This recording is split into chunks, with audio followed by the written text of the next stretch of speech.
السلام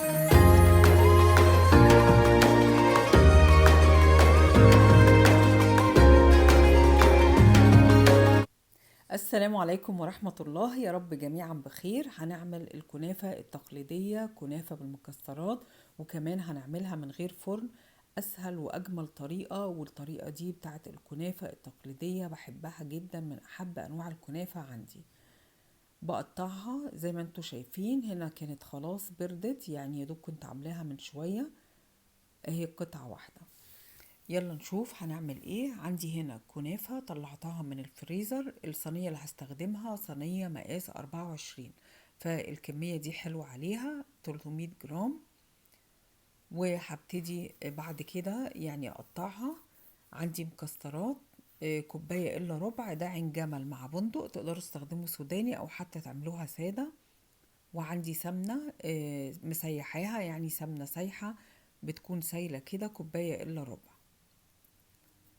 هبتدي افككها من بعضها واتأكد ان كلها مفردة كده، وافركها ما يبقاش فيها اي تكتلات نهائي، علشان لما ننزل عليها السمنة تتشرب بالسمنة وتديني نتيجة حلوة. مفيش اسهل منها، مجرد ان انا بفركها وانزل عليها السمنة. ومش هحط كمان سكر، ممكن تضيفوا معلقة سكر بودر، مش هضيف سكر هنا. وبقلبها كلها وتبقى كلها فكة كده تماما. نفصلها واقلب كده علشان كله يبقى متأكدة ان هي مفيهاش اي تكتلات خالص. ممكن تسووها في الفرن، لكن الطريقة دي جميلة جدا وسهلة وسريعة، وكمان نتيجتها احلى من الفرن. دايما بحبها اعملها دي قرص كده على البوتاجاز، بتبقى جميلة.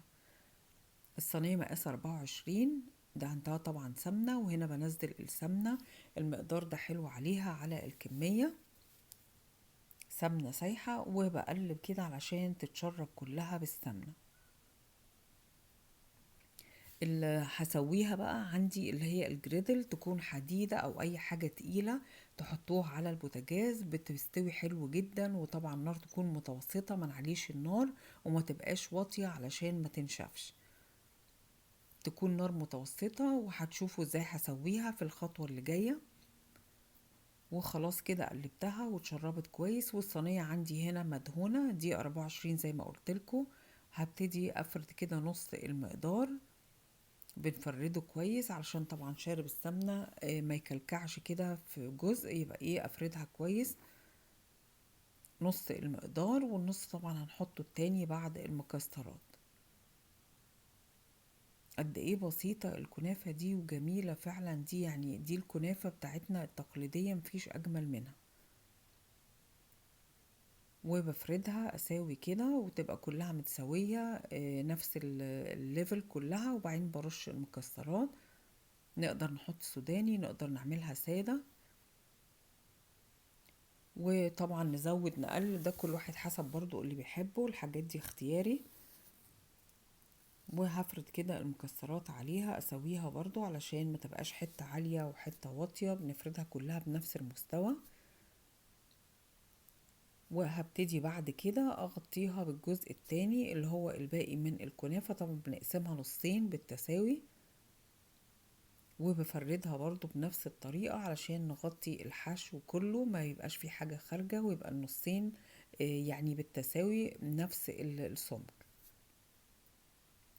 نفرد ونغطي كل المكسرات، واحاول اوزعها برضو. وبعد كده هضغط على الاطراف زي ما هتشوفوا علشان نقفلها وتبقى يعني ديسك كده متماسك، وتطلع قطعة واحدة وجميلة.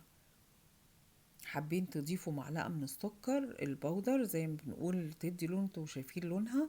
هي اهم حاجة السمنة يكون المقدار كويس، الكنافة بتحب السمنة، وتبقى طبعا مظبوطة، يعني ما زودش قوي ان هي تبقى دسمة قوي برضو تبقى مش حلوة، ويعني مش بتبقى ظريفة. المقدار كده حلو جدا، الكوباية اللي ربع حلو قوي على المقدار ده. وبساوي كده علشان ما تبقاش مكلكعة. لو في بقى صينية يعني اصغر شوية نضغط بيها بتساوي، بتبقى حلوة او بتبقى بيرفكت يعني. انا ما عنديش صينية على المقاس ده اصغر.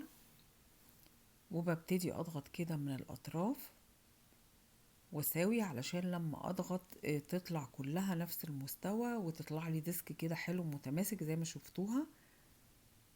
بضغط عليها كويس علشان تبقى كلها قرص واحد. نضغط عليها لغاية ما نحس ان هي مسكت نفسها وكلها طبعا متساوية نفس المستوى.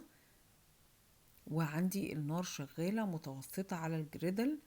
هتشوفوا ازاي هسويها. هحطها شوية وبعد كده اغطيها. الغطا حلو جدا بيخليها تستوي وبيعمل ستيم بتستوي حلو قوي. وكده استوت من تحت. هبتدي اقلبها.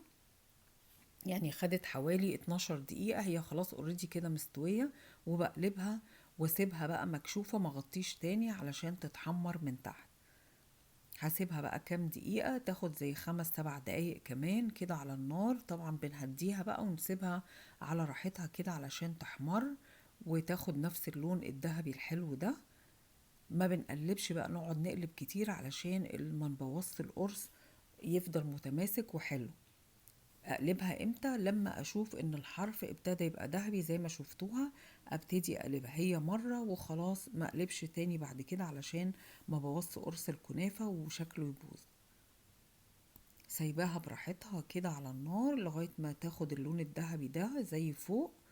وبعد كده الشربات بارد. هبتدي اسقيها. طبعا بيكون شربات دي تقيل وزي ما عملنا قبل كده مع صوابع زينب قلت لكم ان عملت كميه.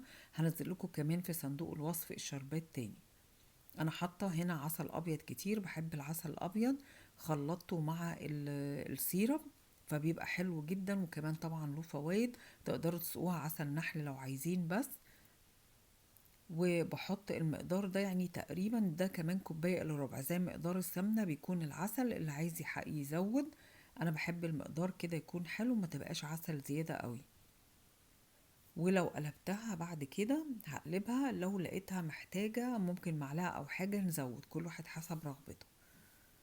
وتكون طبعا الشربات بارد تماما وتقيل دي برضو حاجة مهمة. وبتطلع على طول وهي سخنة بروح حاطة الشربات عليها او العسل زي ما تحب. المقدار ده حلو زي ما انتم شايفين كده خلاص. يعني كافي عليها. عشان ما تبقاش انا بحبش العسل كتير قوي يعني يدوب يبقى المقدار تبقى ماسكة نفسها وحلوة. ما يبقاش عسل زيادة. كمان عايزة اقول لكم عسل النحل مع السيرب ان احنا نضيف شوية غير الفوائد كان بيخليه يمسك حلو قوي ومبياخدش وقت على النار.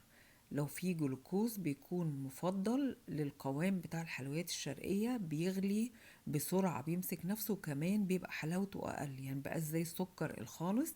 حطيت كده كام وردية كده من الكريم وكده بقت جاهزة. اتمنى تعجبكم. ما تنسونيش باللايك والشير والسبسكرايب. اشكركم واشكر دعمكم. اشوفكم الفيديو الجاي. باي باي.